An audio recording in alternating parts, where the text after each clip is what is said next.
Bien, aquí estamos, listos para esta emisión en directo de constelaciones familiares. Ya vamos por el 11º. Tengo pensado hacer otro trabajo sobre constelaciones y bueno, ahora voy a ver qué se nos da. Bien, vamos a continuar con lo que habíamos quedado, que es el trabajo terapéutico con los síntomas, y justamente habla de lo que no se consigue a través de la comprensión, a veces se logra mediante el dolor, ¿no? O sea, cuando no puedo comprender, lo sufro, tengo un dolor de eso que no puedo comprender, ¿no? Como les dije la otra vez, como decía Antonio Blain, lo que no se aprende por discernimiento, se aprende por sufrimiento, ¿no? Y hay una gran frase, ¿no?, que tienen las constelaciones, que justamente habla de este tema de yo por ti, ¿no?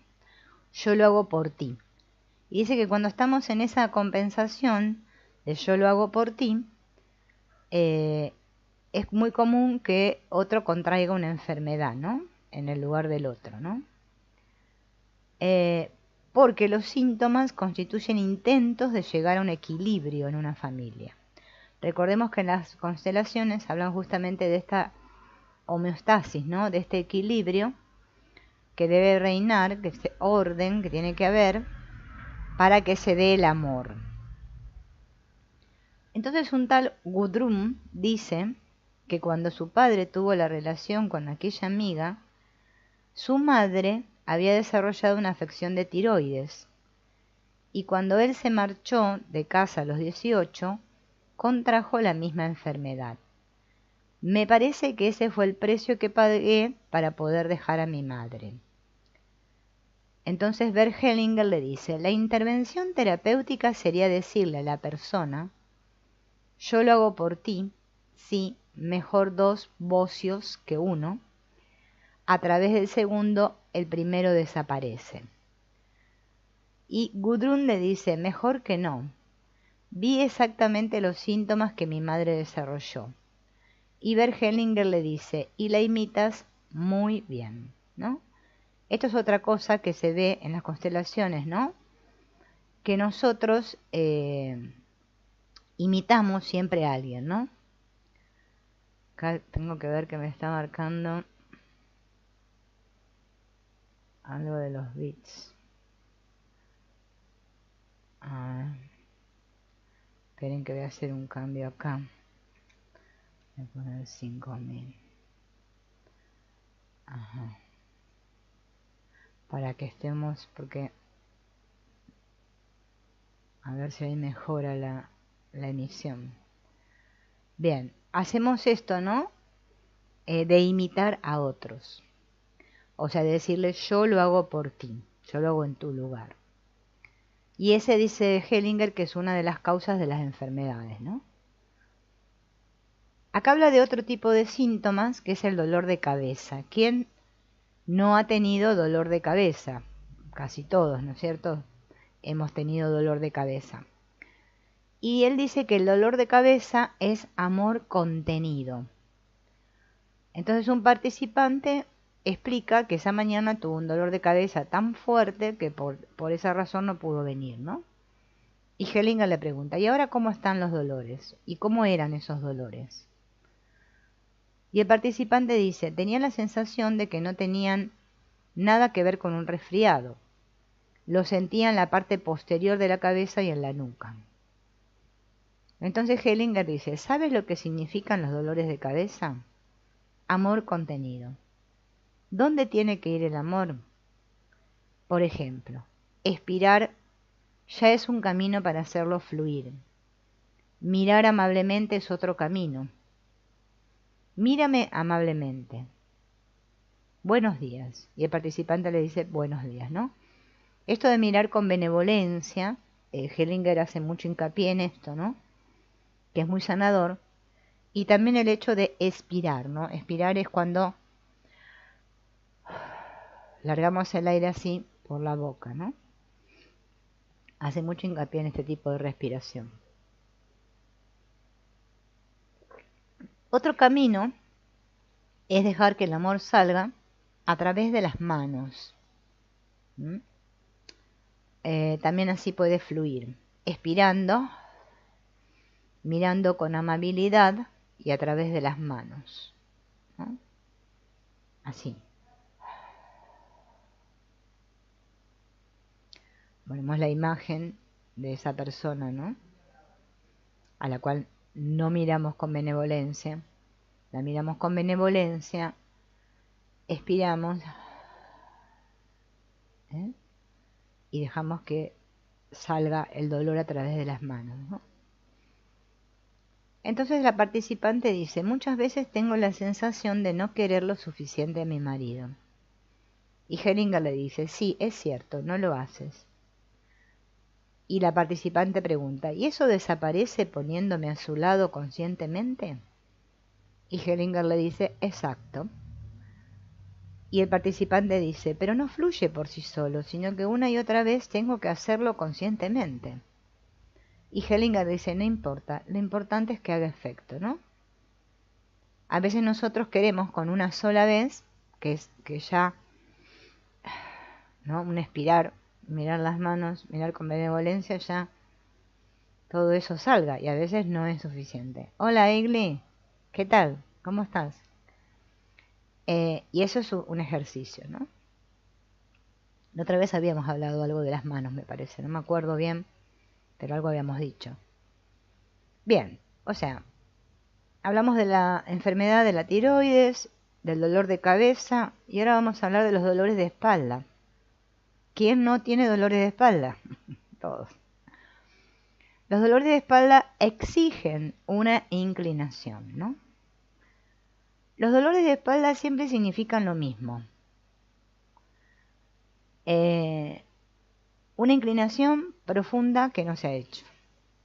¿Ante quién debe hacerse esta inclinación? Se hace bajando la cabeza, siempre la inclinación. A veces nosotros creemos que inclinarse es una cosa que, boom, me inclino así y ya está. No, primero tenemos que lentamente bajar la cabeza, dice Hellinger. Ahí sí se comienza el movimiento de inclinación. Con la mirada puesta en el suelo. Al inclinarse, estamos diciendo, te honro o te doy la honra. Esta frase va unida a una inclinación interior, ¿no? Y al mismo tiempo esta frase libera. No es, entiéndase, un humillarse frente al otro. Hola, vale tele. No es un humillarse, porque a veces esto de inclinarse, ¿no? Nosotros lo vemos como un humillarse, ¿no? En honrar, hola Estela, ¿qué tal? Sí, lo de las constelaciones es bastante interesante. A veces nosotros esto al inclinarse lo vemos como, sí, como un sentirnos inferior frente al otro, ¿no? Pero es que si nosotros volvemos al tema del orden, ¿no? Vamos a verlo desde esta perspectiva. Si las constelaciones lo que me están planteando es que si no hay orden, no hay amor. Si yo no hago esta reverencia, perdón, no es reverencia, esta inclinación, de bajar la cabeza lentamente a mirar el suelo, ¿no? También puedo inclinar todo mi cuerpo, ¿no? Con las manos bien hasta abajo, ¿no? Y digo esto de te honro, te honro. Cuando hago eso, yo estoy reconociendo que los otros son más grandes que yo. Más grandes en el sentido de que estuvieron primero. Para yo estar aquí, dice Hellinger, tuvieron que haber otros antepuestos a mí. Si yo no honro a los anteriores, no estoy honrando la vida. Porque la vida la tengo gracias a los que vinieron antes. Desde ese sentido se hace. No porque yo sea menos que el otro, ni que el otro sea más, no desde el lado moral y ético, desde el lado de orden, ¿no? Eso es lo importante. Hola, Patricia. Ah, bueno, me alegro mucho, sí. A mí también me hace muy bien hacer esto porque también me sirve para mí.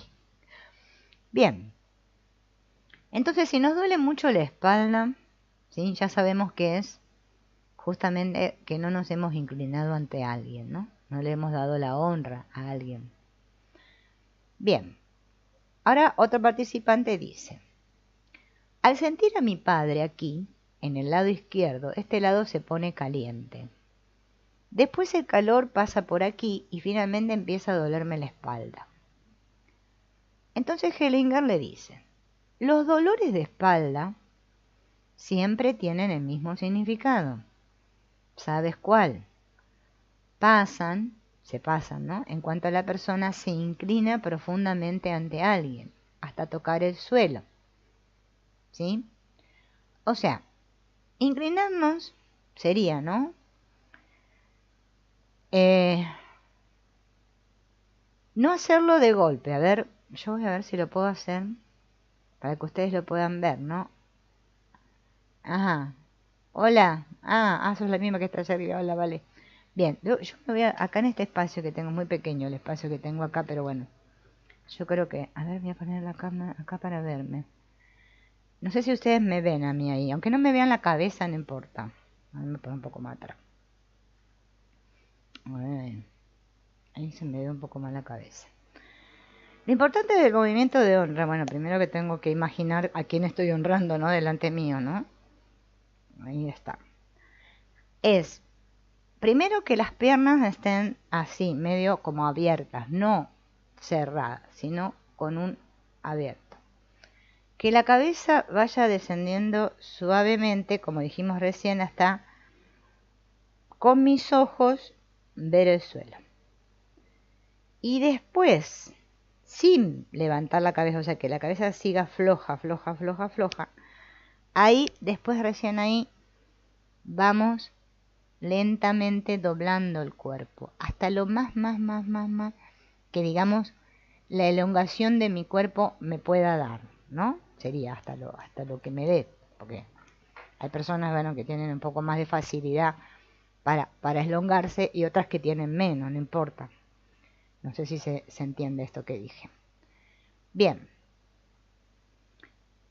También, si es un dolor muy fuerte que tenemos, muy así, muy potente, podemos ir doblando las rodillas, ¿sí?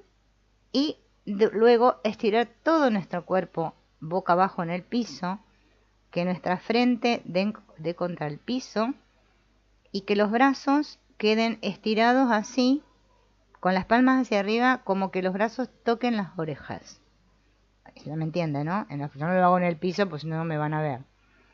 Bien, ese sería el movimiento de honra ya bien profundo, ¿no? Obviamente tiene que ir acompañado del sentir y de la frase, ¿no? Te honro, papá. Te honro, mamá. Bueno, a quien estemos dando la honra, ¿no? Entonces, Hellinger le preguntaba a este señor, ¿no? Perdón, ¿ante quién tenía que dar la honra? Y él le dice que es ante el Padre. Bien. Entonces, ahora, le dice Hellinger, tienes una imagen interior y tienes que dejar que actúe durante mucho tiempo. Hasta que notes, ahora está reconciliado. O sea, sentir que me he reconciliado, ¿no? Después ponerte a su lado.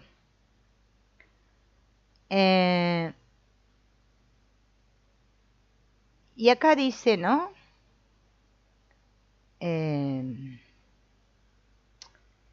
Otro que se llama Frauke, ¿no? Dice, yo también estoy pensando en los dolores de espalda que me acompañaron durante 30 años, hasta una operación.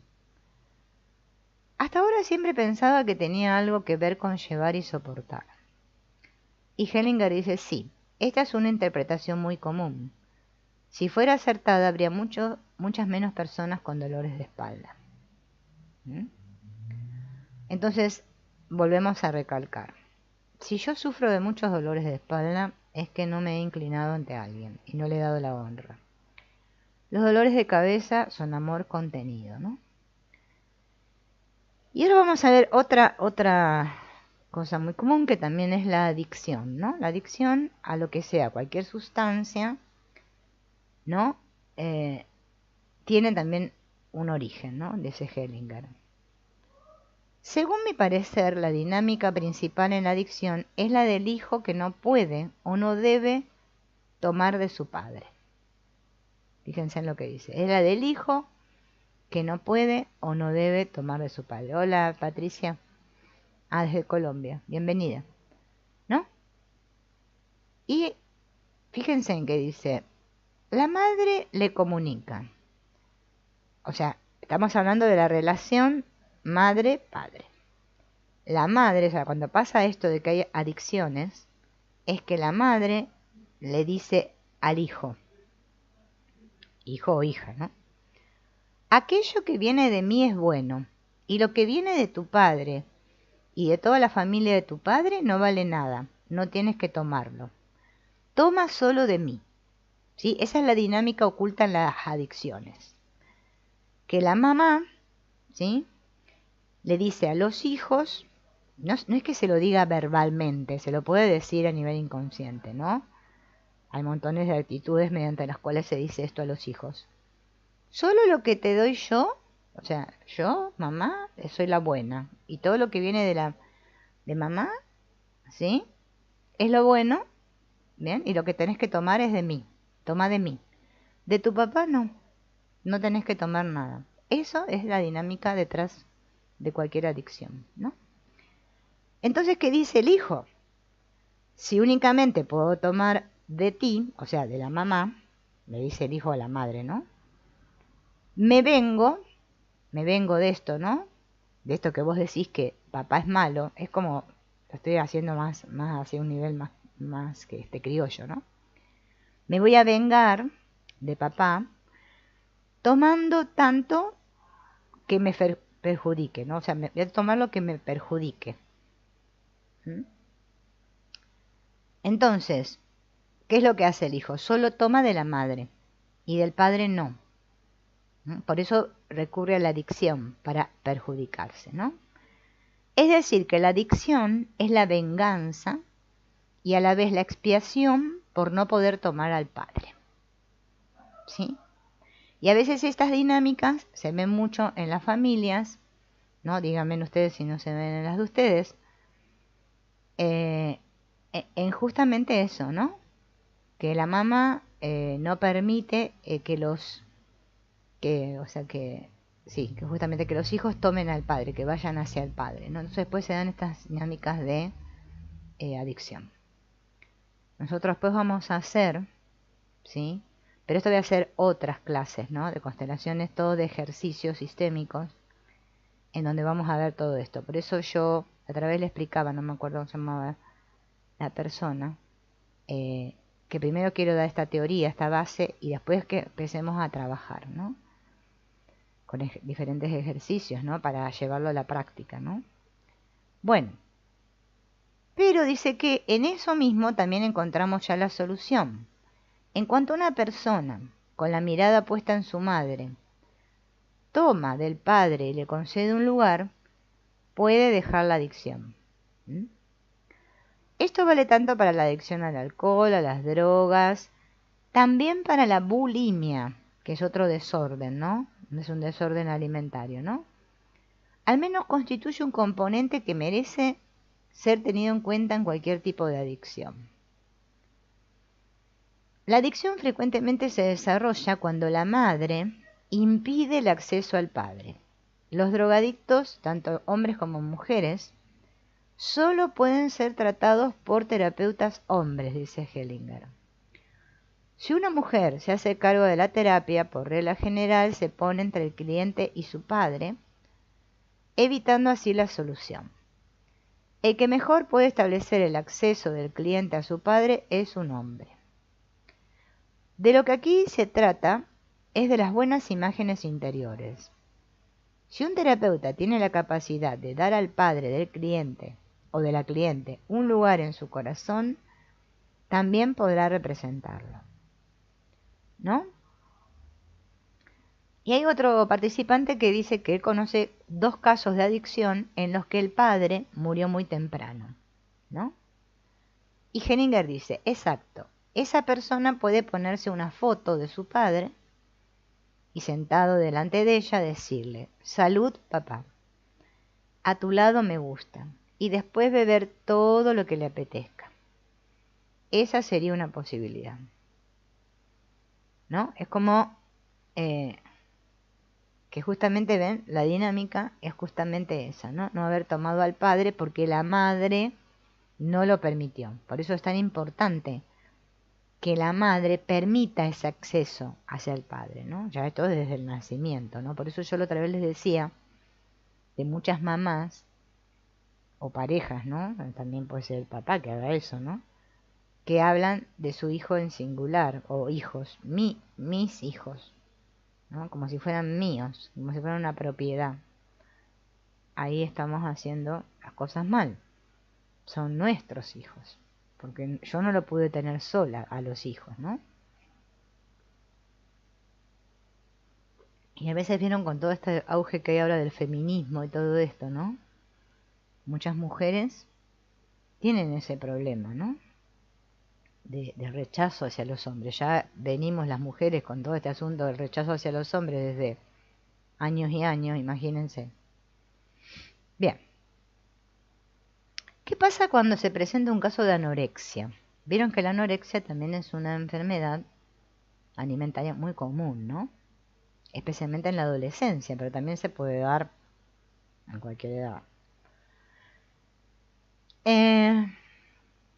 Dice, detrás de la dinámica de la anorexia está la frase mejor yo que tú. Vieron que la otra era yo lo hago por ti. Esta es mejor yo que tú. En el sentido de una salvación, ¿no? Por ejemplo, mejor que yo vaya al cautiverio que tú. Prefiero desaparecer yo antes que tú. Más vale que muera yo que tú. Mejor que esté enfermo yo que tú. Detrás de esta actitud se halla un amor, un sacrificarse, junto con la idea de que el otro, de esta manera, podría quedarse, ¿no? Es como la actitud del Salvador, ¿no? Antes, esta dinámica frecuentemente se expresaba en una tisis, que también incluye una tendencia a desaparecer. Los casos de suicidio presentan esta dinámica de mejor que sea yo que tú. Es decir, la hija, a veces también el hijo, reacciona sin tener en cuenta el tiempo. Si por ejemplo el padre murió al tener la hija 4 años, ésta a los 14 puede desarrollar una anorexia siguiendo la fantasía de mejor que sea yo que tu papá. En un caso así, una buena frase para la persona anoréxica es esta: querido papá, aunque tú te vayas, yo me quedo. Y acá hay un ejemplo, ¿no? De una participante que contó que su padre había tenido tuberculosis y había pasado mucho tiempo en un sanatorio, ¿no?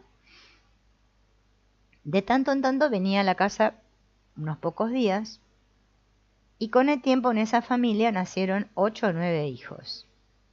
El padre, sin embargo, una y otra vez se pasaba temporadas largas fuera de casa.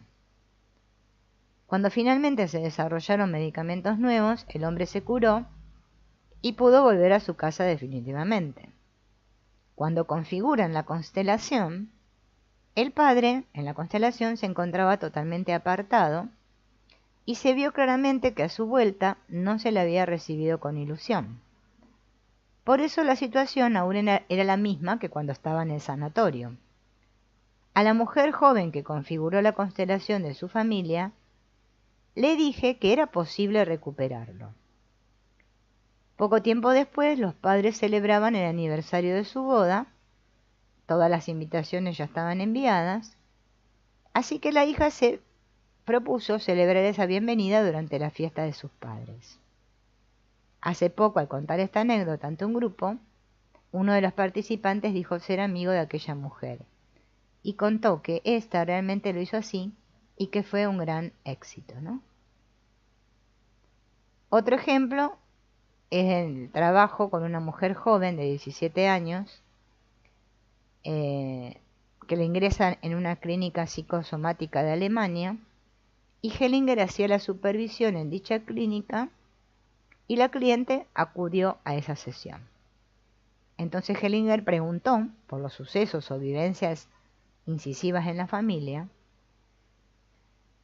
sin conocer nada llamativo de la familia nuclear, o sea, el padre, la madre, la cliente y un hermano de 5 años menor. Sin embargo, el hermano mayor del padre había muerto a temprana edad y la madre del padre murió de cáncer en 1949. El terapeuta de la cliente configura el sistema de origen de la misma y al ver la constelación, la cliente se sorprende de que su representante se encuentre tan cerca del padre, pero tampoco quiere hacer ningún cambio, ¿no? Entonces Hellinger le pregunta cómo se encuentran en ese lugar y el que representaba a la cliente dice: me falta el aire, estoy muy pegada a mi padre y a mi madre. El padre dice: yo me encuentro bien aquí, tengo la sensación de ser el centro, ¿no? Entonces Hellinger aclara, ven, este es un ejemplo de cómo una persona deduce algo de una imagen óptica y no de lo que siente en un lugar concreto. ¿Qué sientes tú hacia tu hija?, le pregunta al que hacía de padre, ¿no? Más bien miro recto. Hacia la mujer, más bien hay enfrentamiento. Hay algo en el aire entre nosotros dos. Entonces la madre dice: me siento forzada y tengo la sensación de que todos están contra mí. A pesar de estar tan cerca, me siento sola y con poco contacto. La hija es como un punto fijo en el que me sujeto. Hacia el marido y el hijo no hay ningún contacto, ¿no? ¿Ven? La madre se estaba sosteniendo en la hija. Vaya desorden, ¿no? Entonces, el hermano de esta cliente dice: yo me encuentro bastante bien. Ellos hacen sus cosas ahí, pero yo miro en otra dirección, ¿no? Entonces, Hellinger mira esta imagen y dice: tomaré al hermano muerto del padre, y lo pone enfrente del padre. Y pregunta, ¿no?, si ha cambiado algo. Sí. Y el hermano de la cliente dice: sí, me siento mejor así. La que representaba a la cliente dice: ahora yo puedo respirar. Antes tenía la sensación de que mis padres estaban demasiado cerca y parecían aplastantes. Ahora los padres se orientan más hacia allá, se corren, ¿no? Y yo me encuentro más libre, ¿no? Y la madre, miren qué actitud, la madre de la chica, ¿no? Dice: cuando entró él, o sea, el hermano muerto del padre, ¿no?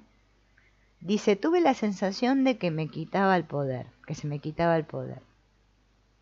Con esta figura allí adelante, mi poder desaparece, ¿no? Entonces hace otro movimiento Hellinger y coloca al padre a la izquierda de su hermano. Entonces el hermano del padre dice: ahora ya no me siento tan solo. El padre dice: aquí me encuentro mejor. Y la cliente dice: yo me encuentro aún mejor, me siento aliviada y tengo más libertad de movimiento. Fíjense en estos movimientos que va haciendo Hellinger, ¿no?, en la constelación. Cómo la chica comienza a liberarse, porque a veces nosotros sentimos un peso, ¿no? Eso lo vamos a ver cuando en las razones para lo que sirven las constelaciones, ¿no?, y lo que resuelven y para qué son. Van a ver cómo esto lo vamos a comprender, ¿no? Bueno, el tema es que se va desarrollando toda la constelación, ¿no? Y hay un participante, ¿no?, que dice, muchos describen la anorexia como una relación crítica entre la madre y la hija, en la que la madre intenta mantener como tomada, absorbida, ¿no?, a la hija. Y Hellinger dice, no, es nociva esa interpretación. Toda interpretación que descalifique a una persona no ayuda a avanzar, ¿no? Entonces él dice, este síntoma se desarrolla por amor. Esta es mi teoría fundamental. Y todo lo que no tenga en cuenta el amor es equivocado. Es decir, busco hasta encontrar el punto en el que la persona ama. La solución buena permite que cada uno tenga su lugar respetado. Según mi parecer, la problemática fundamental de la anorexia se encuentra con el padre, porque éste tiende a salir de la familia. Lo que en consecuencia se le reprocha a la madre son sus intentos frustrados de salvar a la hija.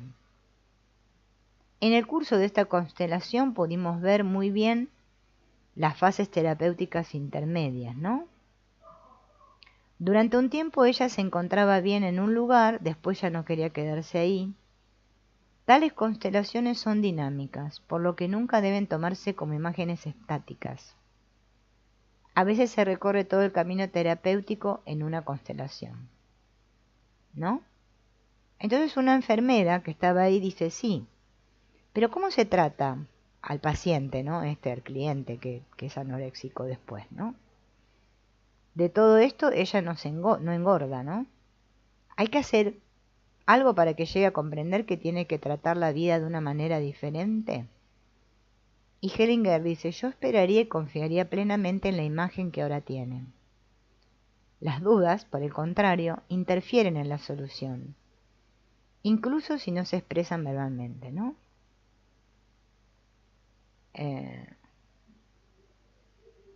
Entonces, bueno, van hablando, ¿no? Porque la enfermera sigue insistiendo en por qué la persona no engorda, ¿no? Se había quedado en eso, ¿no? Entonces, Hellinger dice, por ejemplo, si yo en un grupo tengo una cliente suicida u otra persona que se comporta de manera dramática, mi ayuda consiste en olvidarla en cuanto salga de la habitación o no se encuentra en el grupo.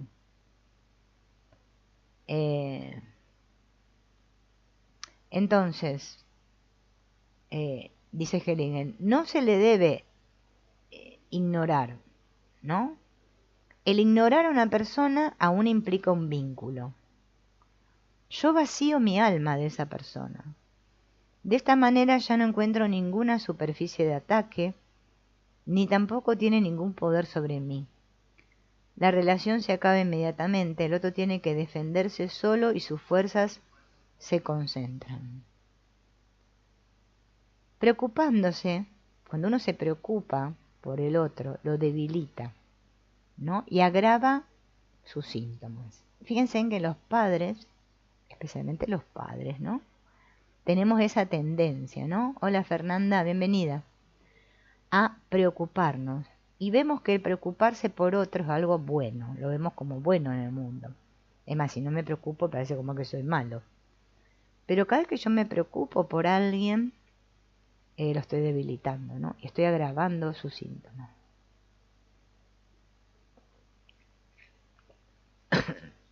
Perdón. Entonces, bien.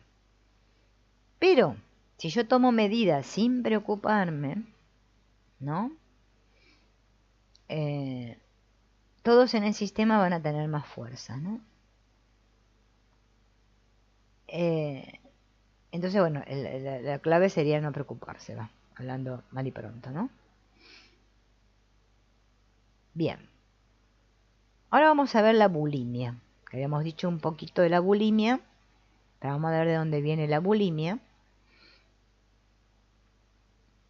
También las madres de hijas bulímicas le dicen a sus hijas, Solo lo que viene de mí es bueno, lo que viene del Padre no debes tomarlo.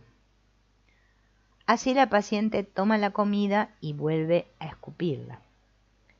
En este proceso el tomar representa el respeto ante la madre y el escupir el respeto ante el padre. La solución consiste en que la hija se imagine a sí misma sentada en las faldas del padre, mirándolo con cada bocado que toma y diciéndole: de ti, papá, lo tomo a gusto. A tu lado, papá, me gusta. Aún resulta más efectivo hacerlo con la mirada puesta en la madre. Bien, ¿qué pasa con la adicción al juego? Las personas que son adictas al juego. Están diciendo, ¿no? Prefiero perder mi dinero antes que mi vida. Este es un ejemplo también tomado de una supervisión. Antes de configurar el cliente la constelación de su familia de origen, Bert Hellinger le pregunta por los sucesos y suertes especiales en la familia. Y los datos que recoge son los siguientes, ¿no? La paciente o cliente tiene 22 años. De niña sufrió muchas caídas, ¿no? Que en 5 ocasiones le provocaron una conmoción cerebral. Cuando Bert Hellinger busca a alguien de la familia que tuviera alguna afección de la cabeza, el cliente no recuerda a nadie. Su terapeuta, sin embargo, le recuerda que comentó que su madre sufrió varias veces depresiones, ingresando incluso en una clínica psiquiátrica, y que en la familia tenía la fama de no estar bien de la cabeza. La madre tiene una hermana gemela, divorciada, y otra hermana más joven. Hace un año el padre del cliente, ¿no? El padre de la paciente esta, muere de un paro cardíaco a los 50 años. Cuando el padre de ella, de la paciente, ¿no? tenía 6 años, el abuelo paterno había muerto de disentería estando en cautiverio. Entonces el cliente configura el sistema de origen de esta persona, ¿no? Y coloca al padre que murió hace un año, ¿no? A los 50 años, enfrente a la madre, y la madre y el padre están los dos mirando hacia adelante, ¿no? Pero de espaldas, o sea, la madre de espaldas hacia el padre, ¿no? El padre detrás de la madre, pero de espaldas. No se miran, ¿no? Pero los dos miran para el mismo lado. A la izquierda, lejos, la primera hija. Atrás, a la izquierda del padre, el segundo hijo, que era el adicto al juego, que mira hacia la madre. La primera hija también mira hacia la madre, o sea, de lejos, arriba a la izquierda, pero mira hacia la madre. Y la tercera hija está aún más lejos que todos, pero también mira a la madre, ¿no? Entonces Hellinger pregunta: ¿cómo se encuentra el padre ahí? Y el padre dice: ay, me siento agobiado. No, la madre dice: yo no me encuentro bien, me siento abandonada. La primera hija dice: me siento muy sola. La que representaba al cliente dice: me siento algo pensativo aquí, ¿sí? Y la segunda hija: yo no me encuentro bien, aquí me falta la fuerza. Entonces Hellinger hace un movimiento y coloca a una mujer al lado de la madre, ¿sí? ¿Esa mujer quién era? La hermana gemela de la madre que estaba divorciada. Ay, se me salió el coso. ¿No? ¿Cambia algo cuando pone a la hermana gemela? Ella dice, la madre dice: sí, me encuentro mejor. Y el padre: y yo ahora me puse triste. La madre gemela dice: me siento bien y segura. Entonces Hellinger dice: sí, es imposible separar a unos gemelos. Simplemente tienen que estar juntos. Cuando una mujer tiene una hermana gemela, el marido se casa con ella y con la gemela. ¿no? Entonces coloca al padre a la izquierda de la madre, ¿no? Hace otro movimiento él. Y pregunta, ¿no? ¿Y ahora cómo se siente la primera hija? La primera hija se sigue sintiendo mal, ¿no? Entonces Bergeninger pone a los hijos enfrente de los padres y de la hermana gemela, ¿no? Los ubica ahí, mirando hacia los padres, ¿no? Y a la hermana gemela. ¿No? Entonces Bergeninger dice, ¿qué tal así? ¿Hay alguien más que quiera cambiar de lugar? ¿No? El abuelo se acerca aún más al padre, ¿no? Y ahora se percibe muy claramente cómo todos se van centrando y la atención se pone en sus sentimientos. Es una diferencia muy pronunciada respecto a la primera constelación. Esta imagen es más exacta y se ve la seriedad y recogimiento en las caras.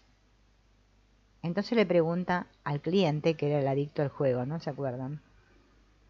¿Querés ocupar tu lugar? Entonces este se mueve hacia su lugar y empieza a llorar mucho. Y al cabo de unos instantes la representante de la madre se acerca a él para consolarlo. Pero Bergeninger la detiene y a continuación lleva a ese cliente, ¿no? Al adicto, a un lugar delante del padre y del abuelo. Bien. Ahí se me fue otra vez el coso.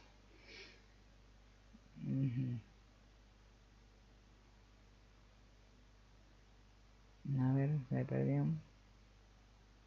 Sí, acá estoy. Delante del padre y del abuelo. Acá estoy. Entonces dice, esto me salva, dice el cliente. ¿No? Parece ser que el cliente estaba identificado con el abuelo. O sea, con el abuelo paterno, ¿no? Entonces, bueno, sigue haciendo movimientos en la constelación. Ese abuelo que se acuerdan que había muerto en cautiverio. Y bueno, logra, ¿no?, la solución cuando pueden mirarse, ¿no? Reconciliarse, va, el padre con su mismo padre y el hijo con su padre y su abuelo, ¿no? Fíjense en que en todas las constelaciones siempre el problema es un problema de desorden, ¿no? Bien. Pero bueno, vuelvo a recalcar que dice Henninger que en los casos de adicción, ya sea el juego o lo que sea, siempre el terapeuta tiene que ser un hombre, ¿no? Y siempre por lo general, perdón, hay este movimiento, ¿no? De que la madre no dejó que el hijo vaya al padre. Bien. ¿Qué pasa con el asunto del suicidio, no? Henninger dice que hay que respetar la decisión. Dice un participante. Una vez mi padre me informó de que mi madre no debía saber que en la familia de él se habían suicidado muchas mujeres. Hizo un pequeño árbol genealógico enseñándomelo en una época en el que yo más bien buscaba el enfrentamiento con mi madre. Me contó que su madre se había suicidado y que también mi madre había estado en peligro de suicidio alguna vez. Supongo que mi padre quería hacerme entender que debía tratarla con más cuidado. Ahora bien, hace 2 años se suicidó mi hermana. Y no sé exactamente si yo tengo algo que ver con todo eso, ¿no? Estas dinámicas, ¿no?, de tendencia al suicidio dentro de los sistemas. Entonces Bergeninger le va a explicar.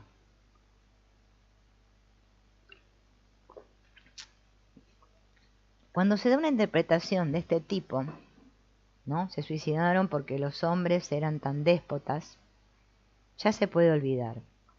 Por una razón así no se suicida nadie. Las razones se encuentran a un nivel mucho más profundo. Se trata de implicaciones. Un acto así se comete por amor, estando identificado y compartiendo el destino de alguien. Siempre que aparece como un acto de venganza, la interpretación se queda en un primer plano. Lo segundo es, si por este acto después les va peor a otras personas, el acto así en sí acaba siendo aún más grave. Es decir, si una persona se suicida y otra por ese motivo se suicida también, aún debe ser peor para el que se suicidó primero, puesto que su acto provocó una desdicha adicional. Si el segundo, por el contrario, dice: respeto tu destino y tu decisión, ahora puedes estar en paz, y quiero que sepas que todo sigue bien, que ahora lo malo puede darse por terminado, el muerto encuentra su paz y los vivos están libres también. ¿Mm? ¿Podrías repetirlo?, dice esta persona. No, una frase así no debe repetirse. De todos modos, ha alcanzado su meta. Las cosas más importantes no pueden ser retenidas. Si uno las retuviera, se malograrían. Bien. Y ahora vamos a hablar un poco de esto del movimiento interrumpido, que ya habíamos hablado la otra vez, ¿se acuerdan del movimiento interrumpido? Fíjense en que este movimiento interrumpido también es un tema muy interesante dentro de las constelaciones, y quién no de nosotros no haya tenido un movimiento interrumpido hacia alguno de sus padres, ¿no? Esta paciente o cliente se llamaba Sara y se quejaba de tener la sensación de no respirar bien, de no poder hacer más que inspirar, y cuando tenía que hacer perdón, me agarró cosa, picazón, cuando tenía que expirar, no le dolía el pecho. Bien. Entonces Hellinger le dice, primero hacen la constelación del movimiento interrumpido, ¿no? El asma es un movimiento interrumpido, ¿no? Las personas que tienen asma, ¿no? Porque inspirar significa tomar y expirar es moverse hacia otra persona. En el caso del asma, la persona afectada no puede expirar, o sea, largar, ¿no? Lo cual muestra que se trata de un movimiento interrumpido. Bueno, pasan unos días y Sara, que era la que había constelado, ¿no?, dice: noto que la presión que siento también tiene que ver con el suicidio de mi padre. Desde que empezaste a hablar de este tema, la presión aumenta. Y pensé que no era mi responsabilidad. Entonces Hellinger pregunta: ¿cómo se suicidó tu padre? Y Sara le explica: se puso en la bañera y se cortó las venas. Y Hellinger le pregunta: ¿y tú qué edad tenías? Y ella dice: 26 años. Bueno, dice Hellinger, a ver, ¿quién puede venir a representar a tu padre, no? Dice, elegí a alguien para representar a tu padre. Entonces, bueno, elige a uno que se llama Eckhart, ¿no?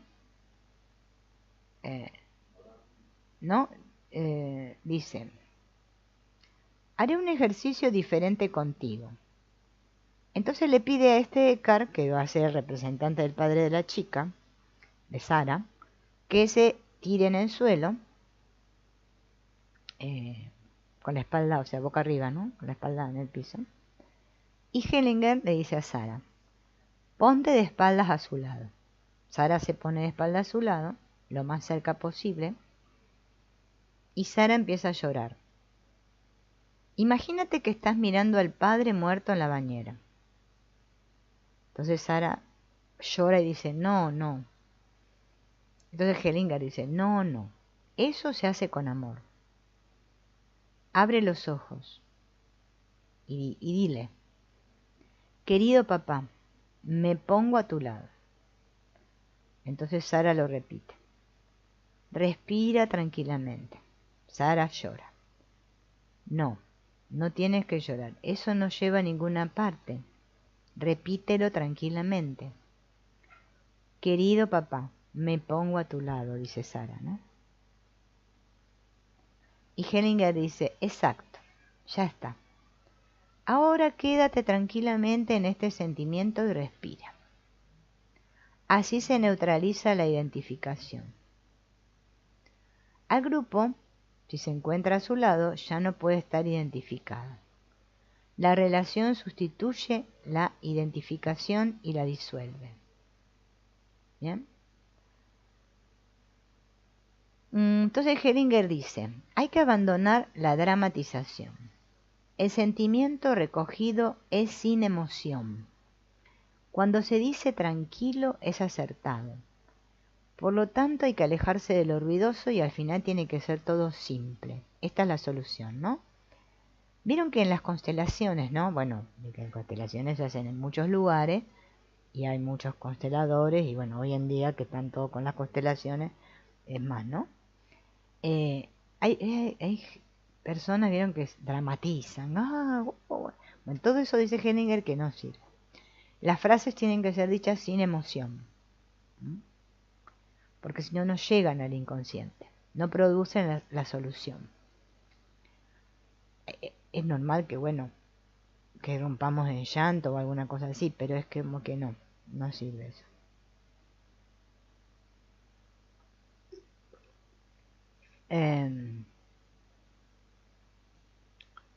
Entonces, más tarde, Sara dice, me encuentro mucho mejor. Abajo aún noto una ligera tirantez, pero más bien es como una tormenta, un murmullo que se retira. Y Hellinger le dice, ¿te recuerda que la tormenta ya pasó? Y Sara dice, por otra parte estoy desconcertada, porque hubiera pensado en todo tipo de relaciones entre mi padre y yo, pero nunca en una identificación. Interiormente mi interés se dirige ahora a cuestiones profesionales y a la vida de pareja. De acuerdo, le dice él. Muy bien. Al quinto día, Sara le dice que una y otra vez le venía a la mente el nombre de su primer hermano. Tengo un hermanastro y después otro hermano que murió. También me acordé mucho de este último antes de mi aborto. Por eso siento otra vez más la necesidad de hacer la constelación. Y Hellinger dice, sí, la vamos a hacer. Bueno, entonces Sara dice,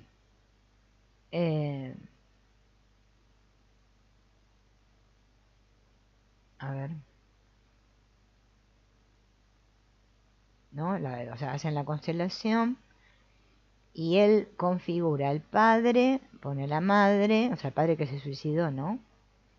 A la madre, al primer hijo de la madre, que era el hermanastro de Sara, que nació 2 meses después de morir su padre, el segundo hijo, la tercera hija y la cuarta hija, que es ella, ¿no? Que es Sara. El padre y la madre están los dos uno al lado del otro mirando hacia el mismo lugar, miran hacia los hijos, pero los hijos están distribuidos, separados, ¿no? Sara es la cuarta, está cerca de la tercera hija, el segundo hijo es el que está más cerca del padre y el primer hijo más cerca de la madre, ¿no? Ella sospechaba, ¿no? Que el padre se había suicidado porque la madre era alcohólica, ¿no? Era la sospecha que tenía, ¿no? Bueno, se va configurando todo. Yo no voy explicando toda la constelación. Voy a dar la solución, ¿no? De esta constelación, lo que termina, ¿no?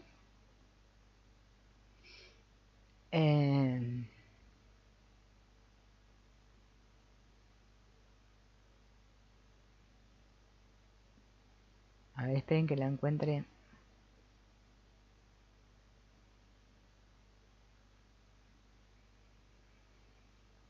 Un momento.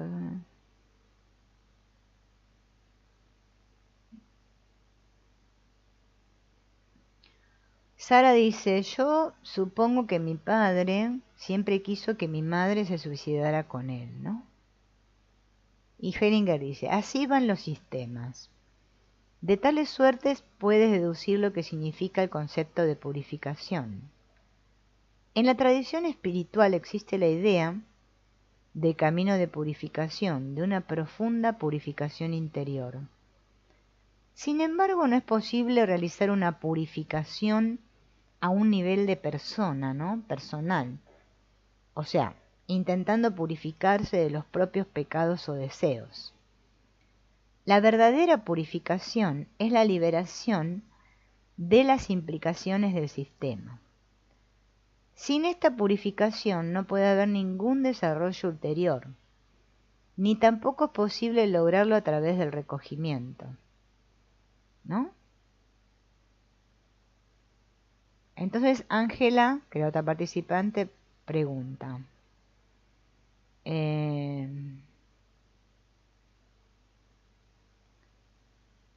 si había preguntado por la familia de su padre, ¿no?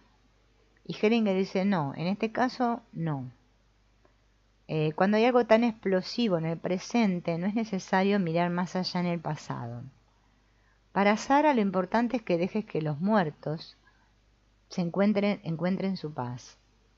Que dejes que tu madre asuma su culpa y que tú te alíes con las fuerzas buenas en el sistema, es decir, con tu padre.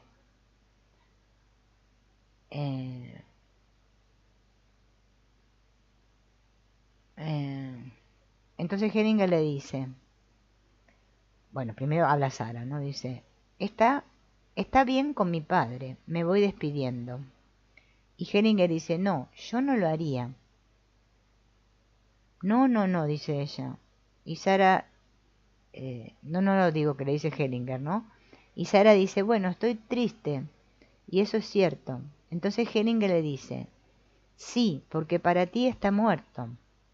Puedes decirle, querido papá, en mí aún vives y quiero que te vayas bien. ¿Mm? En mí aún vives, dice ella, y quiero que te vaya bien. Y pensé, dice Sara, en el fondo es verdad. Hellinger dice, el asentimiento llega demasiado pronto. Cuando lo vives, ya no necesitas asentir. A veces el asentimiento sustituye la vivencia. Entonces Sara vuelve a repetir, en mí aún vives, ¿no? Y te dejo participar en lo que hago. Esto es la reconciliación, dice Hellinger. El padre de Sara es la víctima de muchas implicaciones. Es bueno que de la víctima emane una fuerza que influya de manera positiva sobre otras personas. Esta es la reconciliación. De esta manera no fue en vano. Sí, quisiera que no fuera en vano.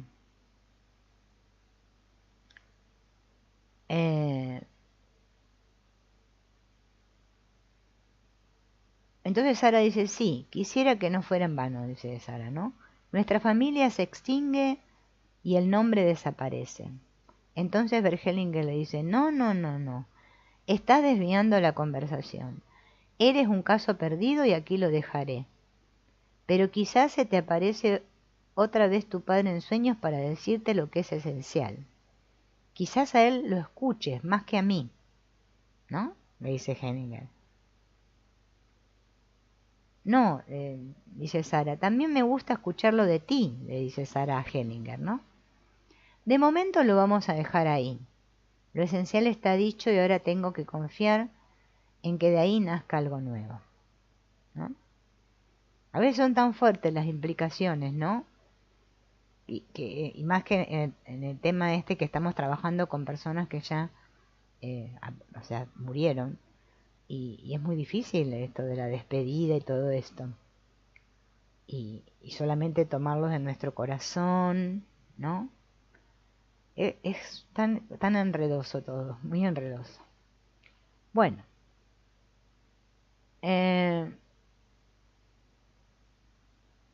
Hellinger siempre decía, ¿no? Que sufrir es más fácil que actuar. Preferimos sufrir antes que actuar, o sea, que hacer algo, ¿no? Es increíble, pero así es. Entonces, un tal Alexis dice, aún sigo pensando que mi sistema actual es tan complicado. Y Hellinger dice, pero si dijiste que eras feliz, ¿qué hay de complicado en todo eso? Y Alexis dice, entonces diré lo bueno. Ayer llamé a Grecia y se puso mi mujer al teléfono. Y me dijo, cuando vuelvas quiero estar contigo en la cama. ¿No? Y yo pensé, Dios mío, eso es. ¿Para qué todo lo demás? Y Hellinger dice, exacto, eso es. Y Alexis dice, todo marcha bien. Estamos juntos y todo va bien. Ayer aún pensé, diré esto si lo otro no funciona. Bien. A ver.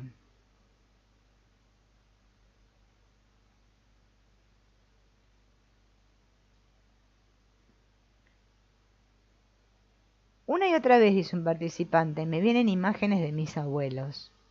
Ambos eran menospreciados. El padre de mi padre era considerado un déspota, severo.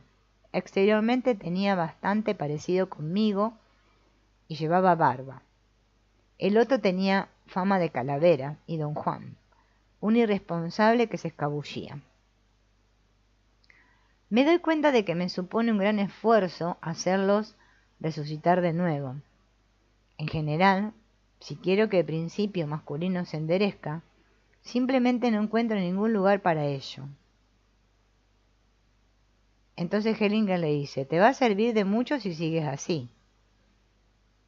Y el participante dice, los dos ya me gustan como imagen, pero hay algo que me impide el paso, pero no logro captar.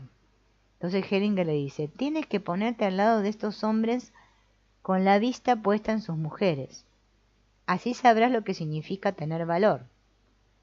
Entonces el participante dice, veo una relación cuando dices con la vista puesta en las mujeres. Por una parte puedo entender muy bien al hombre. Y Hellinger dice, estas ya son demasiadas palabras. Mientras tanto ya hubieras podido hacerlo, ¿no? Este es otro tema, ¿no? Que tenemos, que nos vamos en las palabras y no vamos a hacer lo que tenemos que hacer, ¿no?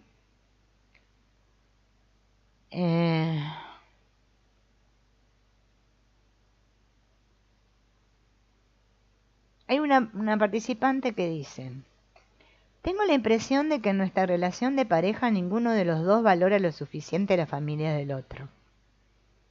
Frecuentemente adopto una posición de defensa. Me retiro sin decir lo que pienso y siento, para después ponerme agresiva en otra ocasión. Estuve pensando que una solución sería ver a mi propia familia de origen de manera positiva, valorarla y así no tener que luchar tanto. Entonces Hellinger le dice, sí, puedo imaginármelo muy bien, así descansas en ti misma. Lo que ocurre es lo siguiente, cuando una persona no tiene razón, no tiene que defenderse. Y cuando tiene razón, tampoco. O sea, cuando no tengo razón, no me tengo que defender. Y cuando tengo razón, tampoco. También puedes decir, si nuestra familia no hubiera sido tan buena, no podría quererte como te quiero. Es otra frase que le da a él, ¿no? Porque ella decía que la solución era ver a su propia familia positiva, valorarla y así no tener que luchar tanto, ¿no? Porque lo que le pasaba, ¿no? En su relación de pareja es que ninguno de los dos, ella percibía esto, ¿no? Valoraba la familia del otro, ¿no? Entonces esto la llevaba a defenderse y después se ponía agresiva, ¿no? Entonces Hellinger le dice, si nuestra familia, que lo que le tenía que decir a la pareja, ¿no? No hubiera sido tan buena, no podría quererte como te quiero. Bien. Y Joseph dice, mientras daba un paseo me vino a la memoria que mi nacimiento también debió de ser muy dramático. Tenía el cordón umbilical alrededor del cuello y mi madre por poco se hubiera muerto de una hemorragia. Y Hellinger dice, esta es una información importante. ¿Y qué se hace en un caso así? Entonces Joseph dice, después mi madre me consideraba su salvador porque con mis lloros hice venir a las enfermeras. Yo por mi parte me doy cuenta de que eso no corresponde. Entonces Hellinger le dice, ay, se me ocurre una historia y ni siquiera sé por qué la cuento ahora. Y la historia se llama Confianza en Dios, ¿no? Y nos va a venir bien a todos, ¿no? Esta historia, ¿no? Vamos a tomar antes de hablar. Parece ser que durante una gran inundación, un rabino imploraba a Dios para que le ayudara. El agua, sin embargo, por más que el rabino imploraba, subía y subía, hasta que el hombre se tuvo que terminar refugiando en el tejado de la casa. De repente pasó un barquito por ahí, un botecito, ¿no? ¿Cómo es? Para recogerlo, para salvarlo, ¿no? Y el rabino dijo, no, no, no, no, no quiero ser salvado por ti, por ese botecito que venía a salvarlo. Yo estoy esperando que Dios me ayude. Y siguió rezando. Al tiempo apareció un helicóptero para salvarlo y él respondió, no, no, no, estoy esperando que Dios me ayude. Finalmente, ¿qué pasó? Se ahogó el rabino. Y al llegar a Dios, ¿no? Cuando fue al cielo, se quejó. Estuve rezando tanto y tú no me ayudaste, le dijo a Dios. Sí que lo hice, le dijo Dios. Te mandé un barquito y después te mandé un helicóptero.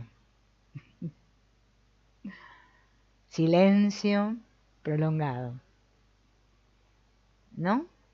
¿Cuál sería el acto interior realmente liberador para ti, Joseph? Dice Hellinger. Y Joseph dice, dar las gracias. Exacto. Pero ¿cómo? Tendría que ser algo en el sentido de un desenlace feliz, ¿no? Y nunca se saben los desenlaces que toman las cosas. Una vez un capuchino dio una homilía y al volver a la sacristía se le acercó una mujer diciendo, ahora estoy convertida. ¿Me ha conmovido tanto? El capuchino se quedó intrigado y le preguntó, ¿qué es lo que la conmovió tanto de mi homilía? Y ella dijo, una vez usted se giró para sonarse la nariz, y pensé, si Dios me vuelve la espalda así, estoy perdida.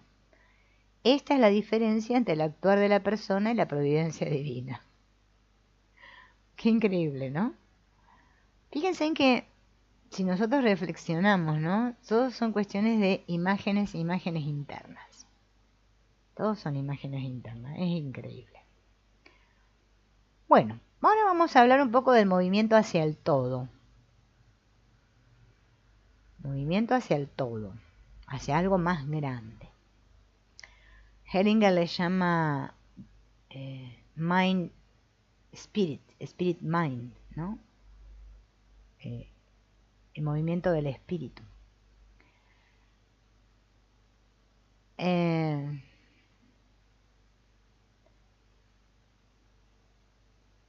Los órdenes del amor que nos acompañaron en relaciones anteriores únicamente son válidos en ámbitos estrictamente limitados.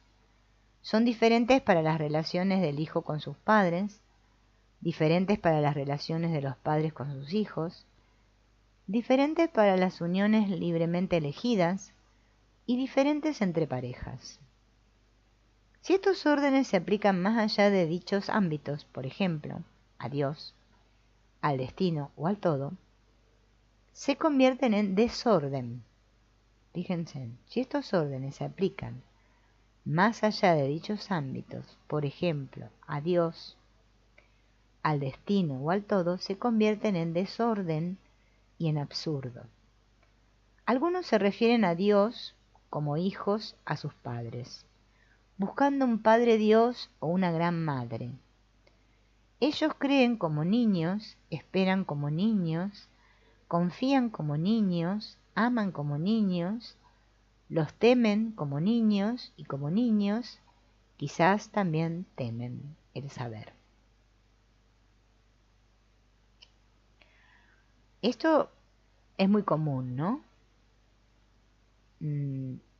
Porque ante este gran todo, misterioso, como lo llama Hellinger, algo más grande, no podemos tener una actitud de niños, ¿no? Muchos buscan a Dios buscando un padre en Dios, ese padre al cual no honraron y esa madre a la cual tampoco, ¿no? O nos referimos al todo misterioso,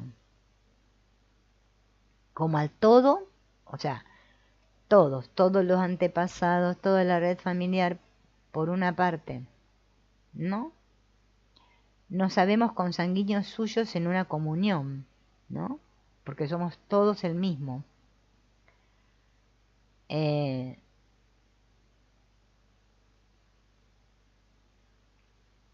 Y el sabernos que todos tenemos el mismo derecho o que Dios nos ve a todos de la misma manera es muy bueno.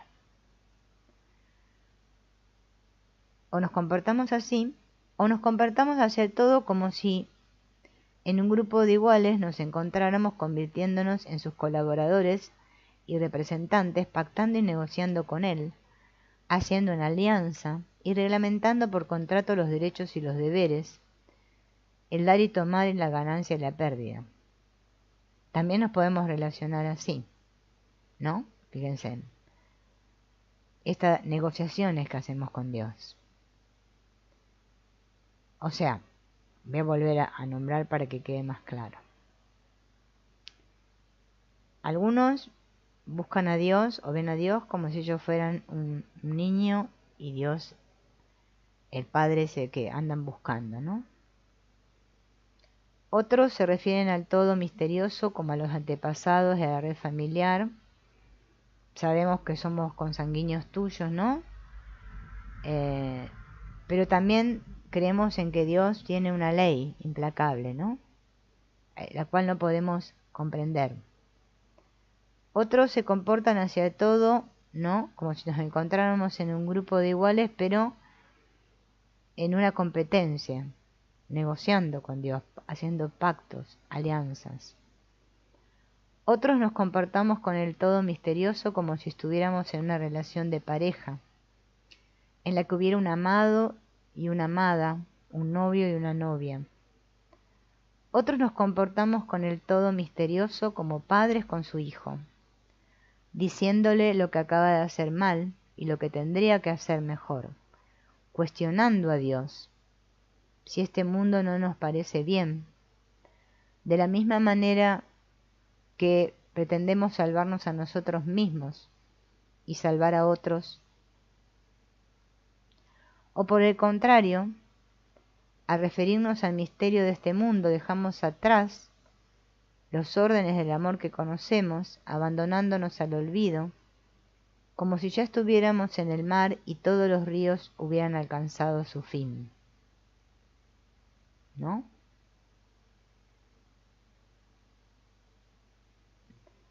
Y acá Hellinger tiene un poema, ¿no? Que se llama Ser y no ser. Un monje que estaba a la búsqueda pidió a un mercader una limosna. El mercader por un momento lo miró y le preguntó al dársela: ¿cómo puede ser que tú me tengas que pedir a mí aquello que te falta para tu sustento, y al mismo tiempo me menosprecies a mí y también mi vida, cuando nosotros te concedemos lo que necesitas? Vuelvo a repetir: ser y no ser. El monje le pidió a un mercader una limosna, ¿no? Y el mercader le dijo al monje esto que acabo de decir. Y el monje respondió: comparado con lo último, con mayúscula, que busco, todo lo demás parece poco. Entonces el mercader le volvió a preguntar: si un último, con mayúscula, existe, ¿cómo puede ser algo que pueda buscar o encontrarse, como si al final de un camino se hallara? ¿Cómo podría uno salir a su encuentro y cómo si entre otras muchas cosas fuera uno apoderarse de ello? ¿Y cómo, por otra parte, podría uno volverle las espaldas y menos que otro ser llevado por ello o estar a su servicio? Entonces el monje le contestó: lo último, con mayúscula, encuentra el que renuncia a lo cercano y lo presente. Y el mercader le siguió preguntando y razonando: si un último existe, es próximo a cada uno, aunque como en todo ser, un no ser, y en todo ahora un antes y un después escondido en aquello que aparece y permanece. Comparado con el ser, que experimentamos como pasajero y limitado, el no ser nos parece infinito, igual que el de dónde y el adónde comparado con el ahora. El no ser, sin embargo, se nos revela en el ser, igual que el de dónde y el adónde en el ahora. El no ser como la noche y la muerte, el principio sin conocimiento, y sólo brevemente, igual que un relámpago, nos destella su mirada en el ser. Así, lo último también a nosotros se nos acerca solo en lo próximo y resplandece ahora. Ahora también el monje preguntó: si lo que dice fuera la verdad, ¿qué quedaría aún para ti y para mí? Y el mercader le dijo: aún nos quedaría para un tiempo la tierra. Difícil, profundo, ¿no?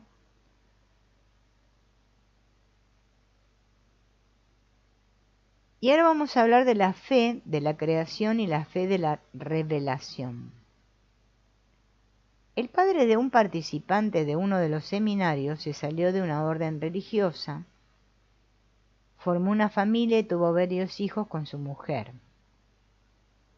En la constelación se encuentra entre la orden, ¿no?, de donde pertenecía y su familia, ¿no? O sea, una persona que era religiosa y después se sale de la orden esa religiosa y forma una familia y tiene varios hijos con esa mujer, ¿no? Entonces,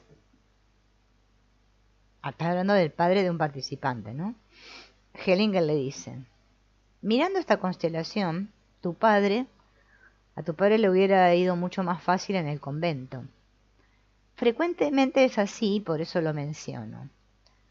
Si alguien pertenecía a Dios o a la Iglesia, o debía pertenecer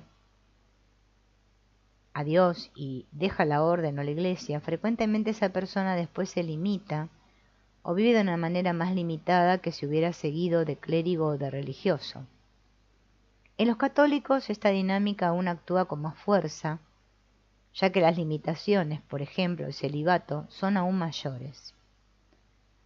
Si alguien abandona la iglesia o la orden, este paso solo puede lograrse si se recorre todo el camino, es decir, hay que abandonar la fe para dirigirse a una fe mayor.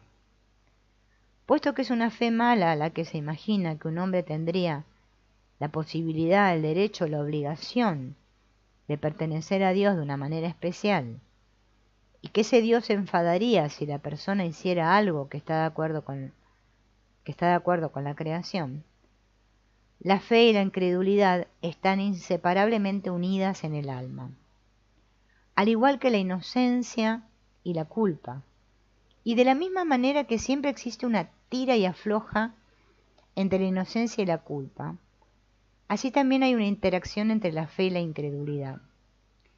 La fe en el Dios de la revelación exige abandonar al Dios de la creación. y con ello también a la creación tal como la percibimos. La fe de la revelación en muchos sentidos nos transmite que el mundo es malo. Creyendo así, tengo que renegar de lo que percibo y tengo que renegar de la creación para dirigirme a un Dios revelado de que solo se sabe lo que alguien dijo, que aquel había dicho. Eso es todo lo que sabemos de Él. No hay experiencia de Él, sino solo relatos de experiencias que aún dicen haber hecho. La fe en un Dios revelado, por tanto, siempre es la fe en un testimonio que alguien da, y finalmente este testimonio para mí se hace vinculante, es decir, siempre se trata de una fe en una persona. Este tipo de religión se transmite culturalmente a través de tradiciones familiares. La fe de la revelación es necesaria para pertenecer a una familia determinada que comparte esa misma creencia. El abandono de esa fe siempre es un abandono de la familia. Todos los que abandonan una religión sienten lo mismo, independientemente de ser protestantes, musulmanes o católicos. La conclusión es que tales sentimientos no guardan ninguna relación con los contenidos. Primordialmente se trata de una dinámica sistémica. La fe de la revelación sirve para mantener unidos ciertos grupos. La fe de la creación, sin embargo, engloba también el asentimiento al mundo tal como es, uniendo así a las personas. Las religiones montan fronteras. En la fe de la creación no hay fronteras. Si alguien siente respeto ante la creación, ante el hecho de que ésta sea como es, no puede quedarse con un único grupo. El que se dirige a aquello que la creación es, tiene que sobrepasar las fronteras de su familia o de su grupo, lo cual tiene una cualidad totalmente distinta.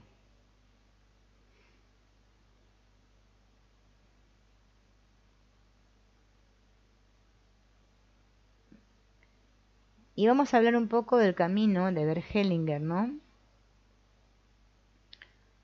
Durante los años que Bert Hellinger trabajaba de misionero católico y director de una escuela en Sudáfrica, conoció un tipo de dinámica de grupo fundamentalmente diferente de aquella practicada en aquel entonces en Alemania. Los entrenadores provenían del ámbito cultural angloamericano y la formación estaba enteramente orientada a la práctica. Tan solo podían participar aquellas personas que trabajaban en alguna institución y tenían la intención de aplicar inmediatamente lo aprendido. Los seminarios eran ecuménicos y abiertos a todas las razas. La diferencia fundamental que me impresionó fue el gran respeto que los entrenadores mostraban ante el individuo.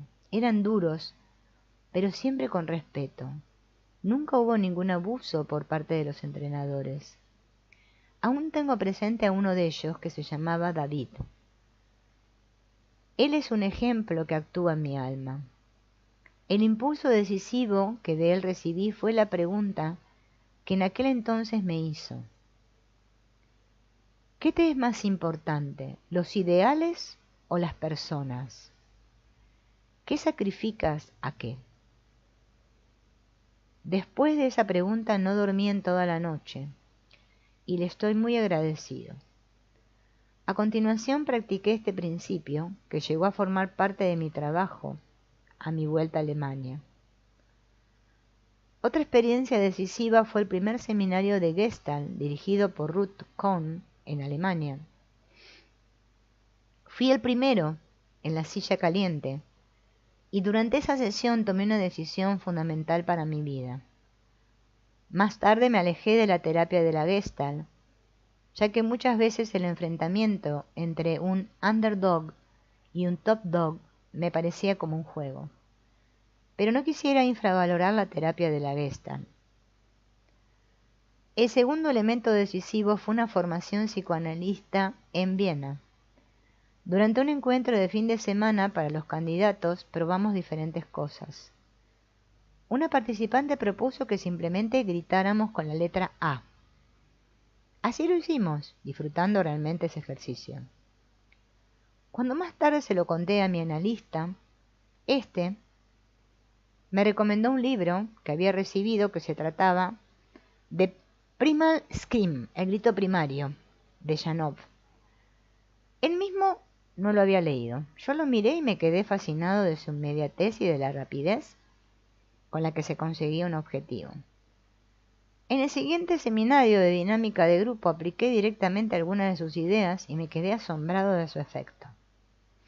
A continuación se produjo un escándalo cuando Bert Hellinger disertó ante la Asociación Psicoanalista sobre el libro y el trabajo de Janov, negándose incluso el reconocimiento como psicoanalista. Dado que, de todos modos, tenía la intención de aprender terapia primaria, se trasladó a Los Ángeles, donde estudió con Janov durante 9 meses. Junto con su mujer, Gerta Hellinger, aún visitó otro instituto de terapia primaria en Denver, Colorado, para después practicar terapia primaria en su propia consulta. Entre medias aún hubo otra experiencia decisiva, un taller de Gestalt de 4 semanas con Hilarión Petzold. Durante este seminario, Fanita English mencionó el análisis transaccional y el análisis conciliatorio, recomendándome el libro de Eric Berne. ¿Qué dice usted después de decir buenos días? Se llama el libro, ¿no? Cuando fui a la entrevista de admisión con Janov, me compré el libro. Afortunadamente el avión tuvo 8 horas de retraso, por eso me dio tiempo para repasar casi todo el libro. En el seminario, que comenzó inmediatamente después de mi vuelta de Estados Unidos, pude aplicar algunas cosas. Lo poco que había comprendido surtió un efecto inmediato. Después cambié mi método, trabajando en mis cursos sobre todo con análisis transaccional. Durante este trabajo llegué a un conocimiento importante. El análisis transaccional atribuía los guiones a mensajes que habían sido transmitidos a la persona. Yo detecté que los guiones actuaban a través de sucesos ocurridos en el sistema, independientes de mensajes directos. En la mayoría de los casos no se trataba de acontecimientos que la persona misma haya vivido. También pueden haber ocurrido en otra parte y en otro tiempo, manifestándose posteriormente en un guión.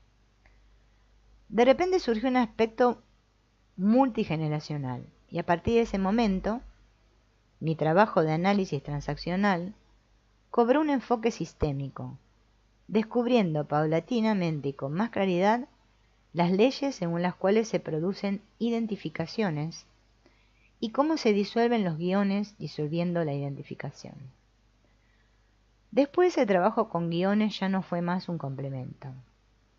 Mientras tanto también había leído el libro Lealtades Invisibles de Iván Bozyormsky-Nagy. Las ideas de la compensación me impresionó, aunque por su lenguaje difícil no comprendía. No obstante, el principio de la compensación a través de generaciones me ayudó a observar más detenidamente tales procesos. Sin embargo, Bert Hellinger no ve el equilibrio entre tomar y dar desde un punto de vista ético. Tan solo veo el desnivel, y el desnivel entre ganancia y pérdida produce una dinámica que tiende a una compensación. Más tarde se dedicó a la terapia familiar, estudiando a McClendon y Leslie Cadiz. Fue en sus seminarios donde vi el trabajo con constelaciones familiares, ¿no? Pero hasta ahí él no había podido comprender muy bien los conceptos, ¿no? Pero la terapia familiar lo atrajo mucho. Así que simplemente siguió trabajando y al cabo de un año todo era terapia familiar, añadiéndose a un otro aspecto muy importante, que había descubierto el orden de origen. El punto de partida fue un artículo de Jay Haley acerca del triángulo perverso. Estas dinámicas me llevaron al orden de origen. Fue una vivencia clave que me permitió encontrar muchas otras soluciones. A continuación me inspiraron las constelaciones de Thea Schoenfelder. Y al cabo de cierto tiempo comprendí los principios y dónde se encontraba el orden. Y desde entonces puedo trabajar de esta manera, ¿no? También recibí la influencia de Milton Erickson y de la PNL. Lo más importante de la PNL fue el interés centrado en la solución y no en el problema. Otro impulso que recibió Hellinger fue de Frank Farrelly. La manera de trabajar de Erickson me impresionó profundamente. A él se debe naturalmente el trabajo con historias. La primera historia que conté en un grupo terapéutico fue la de los dos Orfeos, las dos caras de la felicidad. ¿Bien? Así que ahí hemos hecho un recorrido también, ¿no? Que es interesante saberlo, perdón, sobre la vida de Bert Hellinger. O sea, cómo llegó él, ¿no? Que no es, o sea, fue tomando de diferentes terapias. No es que esto surgió así, él tuvo que hacer todo un camino para llegar a este descubrimiento, ¿no? Que hoy en día, gracias a Dios, tenemos todos para disfrutar y para aprender, ¿no? Todo lo que nos dejó. El proceso de entendimiento fenomenológico vamos a ver para cerrar. Lo que muestro aquí es psicoterapia fenomenológica. La fenomenología es un método filosófico antiguo y requiere una gran autodisciplina. Para esclarecer esto voy a contar algo acerca de mi persona, dice Hellinger, ¿no? Acerca de Hellinger, no de mi persona. Yo me había propuesto comprender lo que es conciencia y cómo funciona la conciencia. Entonces lo primero que se debe hacer, según el método fenomenológico, es olvidar todo lo que uno haya escuchado acerca de eso, es decir, acerca de la conciencia. Se prescinde de lo que hasta el momento se sabe sobre el tema. El prescindir de lo que hasta ahora uno sabe sobre el tema produce un vacío interno. El próximo paso es que tampoco se tenga ninguna intención, ni siquiera la intención de hacer un gran descubrimiento. Es decir, que uno prescinde de todo y se expone a la conciencia como uno se expone a la oscuridad. Luego se espera. Con relación a la conciencia pasé años esperando. Simplemente me iba exponiendo una y otra vez. ¿Cómo actúa la conciencia realmente? ¿Qué ocurre en mi interior cuando siento la conciencia? ¿Qué ocurre en los otros cuando sienten la conciencia? ¿Y qué ocurre cuando no sienten nada y a pesar de ello actúan como impulsados por algo? Luego, tras varios años, desde la oscuridad surgió la primera comprensión acerca de la conciencia. Repentinamente concebí lo que es conciencia. También me di cuenta de que hay varias conciencias, a distintos niveles, y de que esas conciencias obedecen a ciertos órdenes. Esos órdenes son los órdenes del amor. Sin embargo, es imposible aprehender con H intermedia, eso que aparece. Comprendí las conciencias solo hasta cierto punto y me doy cuenta de que detrás hay algo que no comprendo. Tampoco pretendo comprenderlo, sino que dejo que aquello que comprendí vuelva a sumergirse. Dado que yo simplemente me expongo a eso tal como surge, y tal como vuelve a sumergirse me encuentro en un movimiento, y cada vez voy teniendo una perspectiva distinta dentro de ese movimiento. De esa manera, en la práctica, puedo manejarme con la conciencia allí donde se manifieste. Eso es lo que me quedó en claro acerca de este método fenomenológico. La fenomenología se basa en otro concepto de la verdad, una vivencia de la verdad diferente a la que estamos habituados. A menudo uno quiere comprender la verdad y luego considera que es inamovible y eterna. Quizás uno piense, yo mismo la he descubierto, ahora la tengo en mis manos y con esta verdad domino un problema o incluso el mundo. Es un proceso curioso el que se despliega internamente con este tipo de verdad. Pero esa verdad a veces está solo en el pensamiento.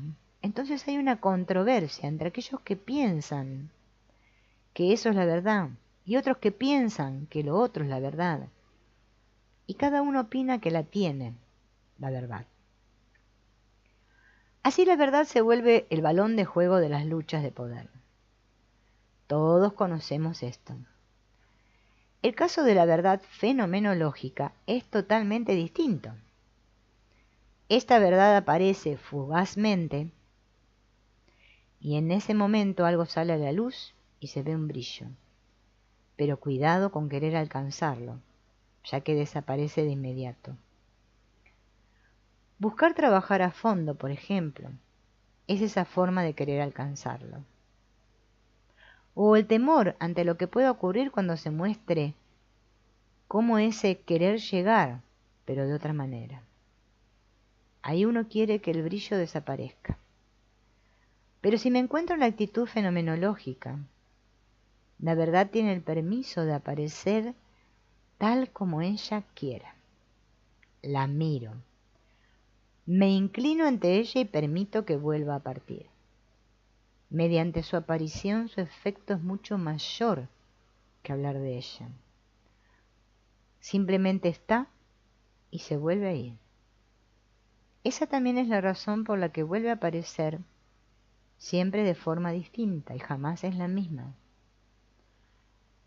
El terapeuta se alegra cuando viene y cuando se va permite que se vaya. Es como la felicidad. Uno se alegra cuando viene y cuando se va permite que se vaya.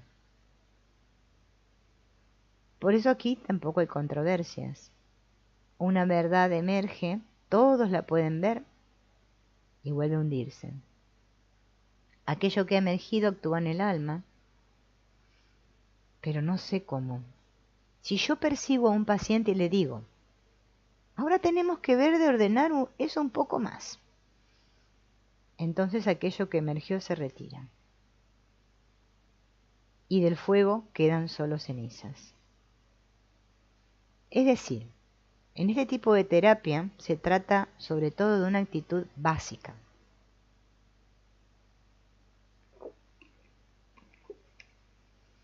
Se trata de una actitud fenomenológica básica, de devoción ante la realidad. De esa manera tampoco existe la tentación de querer manipular la realidad que sale a la luz, o de querer suavizarla, o agravarla, ni uno ni lo otro. Siento la devoción ante ella y luego continúo con mi trabajo habitual. Bien, esa sería la psicoterapia fenomenológica. Por eso las constelaciones son pura fenomenología. No tengo que tratar de querer entender intelectualmente lo que veo, lo que me muestra el campo. Dejo que el movimiento del espíritu sea el que resuelve todo. Y así se llega a la solución. Bueno amigos, lo vamos a dejar aquí. Y nos veremos en el próximo a ver si puedo preparar algo con ejercicios para que podamos hacerlo de manera más práctica. Gracias por acompañarme.